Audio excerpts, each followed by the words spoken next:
30 question का B part है, internal है, ये चॉइस है, ए पार्ट करो या B part. A B is a chord of a circle centered at O such that angle AOB is equal to 60 degree. If OA is equal to 14 centimeter, then find the area of the minor segment. Take √3 is equal to 1.73। √3 की value हमें 1.73 put करनी है, दे रखा है question में। तो let this be a circle और ए भी एक कॉर्ड है, गिवन है क्वेश्चन में, जिसका ये जो एंगल फॉर्म हो रहा है ए बी से सेंटर पे, ये 60 डिग्री है। तो जब भी कभी दे रखा हो कि सेंटर पे एंगल 60 डिग्री का फॉर्म हो रहा है, तो ये रेडियस होती है, क्योंकि ये सरकमफेरेंस को सर्कल की सेंटर से जॉइंट करी है, तो ये दोनों रेडियस है, ये दोनों साइड इक्वल है, तो ये दोनों एंगल भी इक्वल होंगे। Angles opposite to equal sides are equal, 9th में थी ये थ्योरम। तो अगर ये एंगल x है तो ये भी x होगा।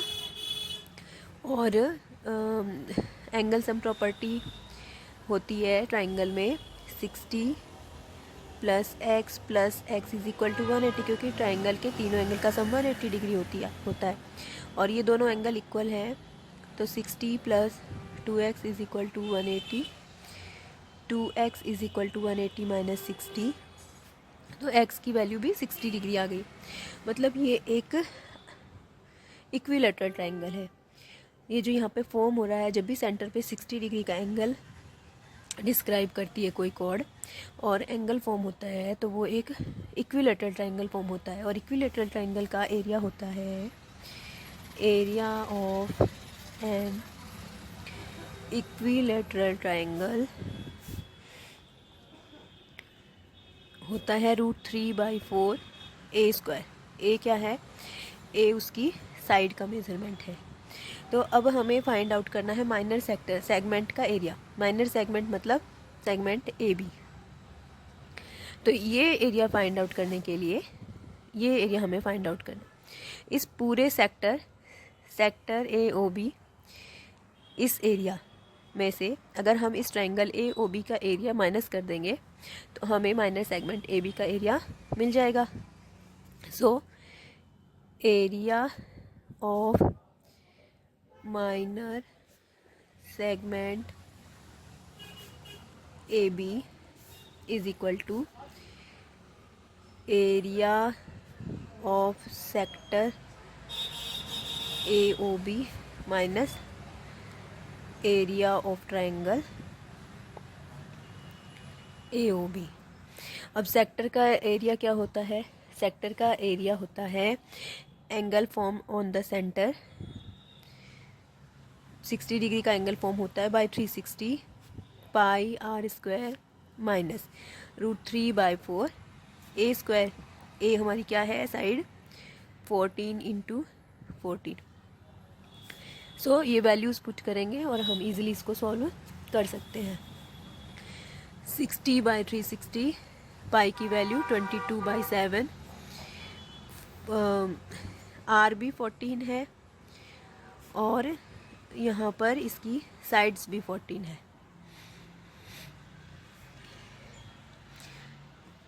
6 और क्या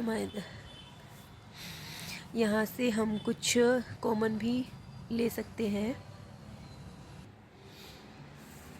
नाउ 7 2 14, 2 3 6, 2 7 14, तो यहाँ पर हमारा हो गया 44 इंटू 7/3 माइनस √3, 2 7 14, 2 2 4, 2 7 14, √3 इंटू 7 इंटू 7। तो दोनों तरफ से हम 7 अगर कॉमन ले लेते हैं, 44/3 माइनस √3 की वैल्यू पुट कर लेते हैं यहाँ पर, √3 इंटू 7। अगर इस 3 को हम आउटसाइड निकालना चाहें तो यहाँ पे 3 का मल्टीप्लाई हो जाएगा, is equal to 7/3 44 minus 21 into √3 की वैल्यू दे रखी है, वो पुट करनी है हमें, अब इसको सॉल्व करके आंसर हमें निकालना पड़ेगा। सो सॉल्व करते हैं इसको। 7/3 44 माइनस 21 3 ज़ा 63, ये वैल्यू आ जाएगी 36.33। अब 44 में से जब हम इसको माइनस करेंगे 7/3 मल्टीप्लाइड, तो हमारा आएगा 7.63। अब इसको कैलकुलेट करके जब हम सॉल्व करेंगे 7 3 ज़ा 21, 7 6 ज़ा 42 और 2 43,